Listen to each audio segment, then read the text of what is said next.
Good morning students, welcome back. आज जो है हम जो चेंजेस थे हमारे सप्लाई में, तो अदर फैक्टर की वजह से जो हमारे शिफ्ट्स आते हैं वो हम यहाँ देखेंगे कि ये जो है बहुत इंपॉर्टेंट टॉपिक तो नहीं है, बट हाँ ठीक है, हमको पढ़ना चाहिए। How does change in technology affected supply of a fund. अब ये आपको पूछ रहा है कि आपकी जो टेक्नोलॉजी है वो आपकी सप्लाई को कैसे इफेक्ट करती है। ठीक है, यानी अगर हमारी टेक्नोलॉजी, हम ये कहेंगे कि हमारी जो है टेक्नोलॉजी चेंज होती है, ठीक है, हम यहाँ पे टेक्नोलॉजी लिख रहे हैं, अगर चेंज होती है, ठीक है, तो हमारा जो कर्व होगा वो हम कह सकते हैं कि ये हमारा सप्लाई कर्व है, ठीक है, सॉरी नेगेटिव सप्लाई कर्व है, ठीक है। यहाँ पर हमारी प्राइस है, यहाँ पर हमारी क्वांटिटी सप्लाई है, ये हमारा ई और यहाँ पर जो है सप्लाई, यहाँ पर हमारी क्वांटिटी सप्लाई। मैं आपको यहीं पर बता देती हूँ कि अगर आपकी टेक्नोलॉजी चेंज हुई है और बेटर टेक्नोलॉजी आई है तो आपका जो सप्लाई कर्व एस है वो चेंज होगा और बाहर की तरफ शिफ्ट होगा, यानी फॉरवर्ड मूव करेगा।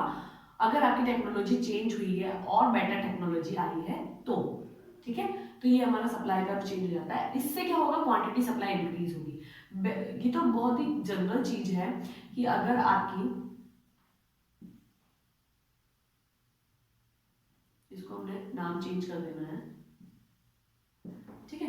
तो ये सीन रहता है कि अगर आपकी टेक्नोलॉजी जो है बहुत ही सिंपल है कि टेक्नोलॉजी चेंज हुई है और अच्छी टेक्नोलॉजी अगर आई है तो प्रोडक्शन इंक्रीज होगा, डिक्रीज नहीं होगा, इंक्रीज होने की सिचुएशन में आपका कर्व आगे की तरफ शिफ्ट हो जाता है।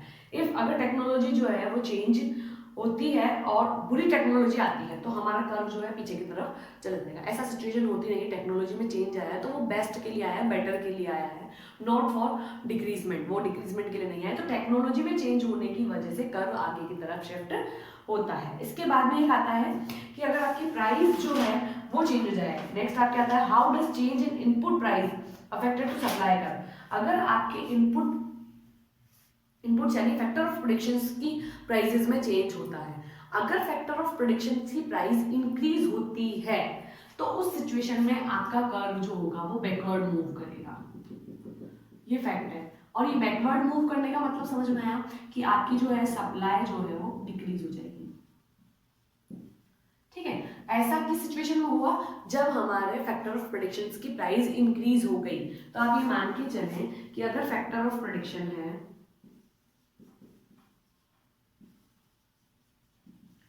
प्राइस जो है उनकी इंक्रीज हुई है तो कर्व कहां शिफ्ट होगा, बैकवर्ड, ठीक है। अगर फैक्टर ऑफ प्रोडक्शंस की प्राइस जो है वो डिक्रीज हो गई तो आपका कर्व जो है फॉरवर्ड मूव करेगा,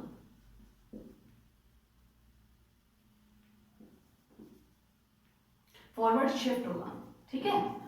ये देखिए, अगर मेरा जो हम कहते हैं कि फैक्टर ऑफ प्रोडक्शंस की प्राइस जो है डिक्रीज हो गई है तो प्रोड्यूसर को जो है प्रॉफिट ज्यादा होगा बिकॉज उसकी कॉस्ट कम आएगी, तो वो प्रोडक्शन को इंक्रीज कर देगा, तो उसका जो सप्लाई कर्व होगा वो बाहर की तरफ शिफ्ट हो जाएगा।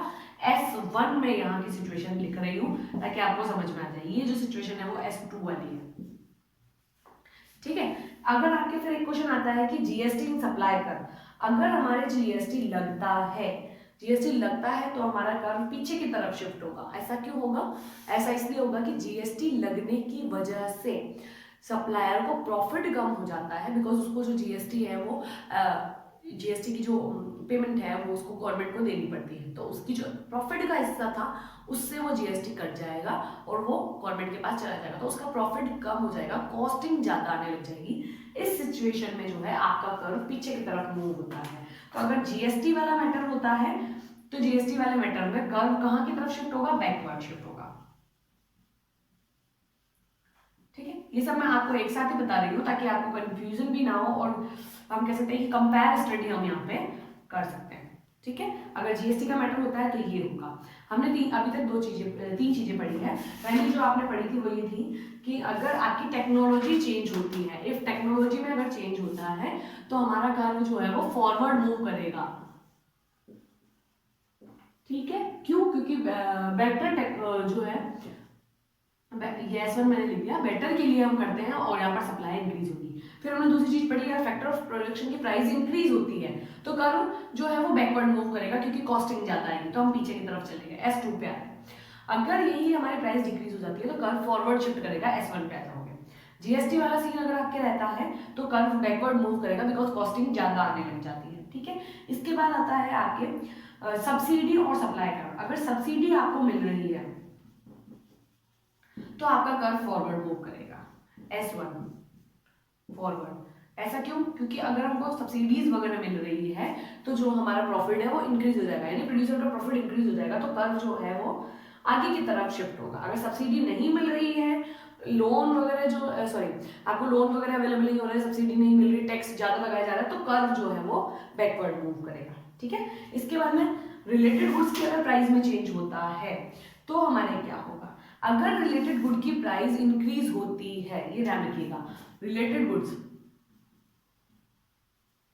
की प्राइस इंक्रीज हो गई, अगर रिलेटेड गुड की प्राइस इंक्रीज हो गई तो आप जिस कमोडिटी को बेच रहे हैं उसका कर्व बैकवर्ड मूव करेगा बिकॉज आपको वहां पे प्रॉफिट कम होने लग गया।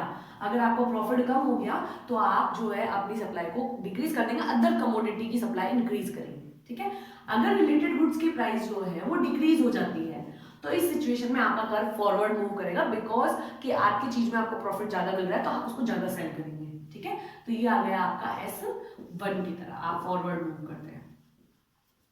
जिस तरीके से मैं यहाँ लिखती हूँ ना स्टूडेंट्स, आप भी यहाँ पर इसी तरीके से लिख लें ताकि आपको हेल्प हो जाए। ठीक है, ये है हमारे चेंजेस कि अगर आपकी अदर जो डिटर्मिनेंट्स हैं उनमें चेंज आता है तो आपके कर्व किधर किधर की तरफ शिफ्ट होंगे। इसके बाद जो है हमारी इलास्टिसिटी ऑफ सप्लाई के बारे में हम पढ़ेंगे, क्या होता है, इसके प्रैक्टिकल क्वेश्चंस आएंगे वो हम देखेंगे। ये लास्ट चैप्टर आपकी सिलेबस का है, इसको बहुत जल्दी से हम कंप्लीट कर लेंगे।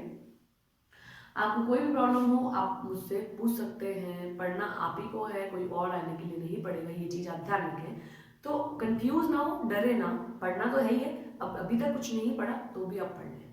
ठीक है, यू हैव मोर टाइम, आपके पास बहुत सारा टाइम है, हम ये कह सकते हैं बहुत सारा टाइम है अभी भी पढ़ने के लिए। अगर आप पढ़ना चाहें तो सारे सब्जेक्ट कवर हो जाएंगे। आप अपना स्केड्यूल बनाएं कि आपको किस सब्जेक्ट को कितना टाइम देना है, क्या आपने पढ़ लिया है, क्या आपको पढ़ना बाकी रह गया है। सबसे पहले सिलेबस पे गौर फरमाएं कि आप जो है अपना सिलेबस चेक करें कि आपके सिलेबस में क्या क्या रिमूव हो गया है। मैंने आपको एक वीडियो बनाई है सिलेबस पे, उसको देखें ताकि आपको हेल्प हो जाए। और स्टेटिस्टिक्स की जिसको भी प्रॉब्लम है उसमें ये ध्यान रखिएगा कि अभी तक मैंने आपको जो भी वर्कशीट्स अवेलेबल करवाई है उसमें जो थ्योरी के क्वेश्चन दिए हैं और अभी जो आपको एग्जाम होगा आपके MCQs वाला एग्जाम, वो सारे क्वेश्चंस आपके फाइनल एग्जाम्स में आ सकते हैं। उसके अलावा थ्योरी से कुछ नहीं आएगा, बट प्रैक्टिकल पोर्शन मैंने आपको पूरा बहुत अच्छे से करवाया है। तो आपकी बुक की जो एग्जाम्पल्स है और जो क्वेश्चंस हैं आप उनको अच्छे से कर लें ताकि आपके जो प्रैक्टिकल पोर्शन है वो अच्छे से कवर हो जाए। ठीक है, और साथ ही साथ जो है हमारी फर्स्ट बुक में जो चैप्टर्स रिमूव हो गए हैं उनके ऊपर भी मैंने वीडियो बनाई थी, एक बार वो देख लें, सिलेबस चेक कर लें। अगर आपको कोई प्रॉब्लम हो तो आप पूछ सकते हैं। और जितना मैंने पढ़ाया है, जितनी वीडियोस मैंने पढ़ाई हैं उसमें से तो कुछ भी आ सकता है, रिमूव हुआ है चाहे नहीं हुआ। ठीक है, ये सारी चीज़ें आप पढ़ लें, अगर आपको कोई प्रॉब्लम हो आप पूछ लीजिएगा। Okay, thank you.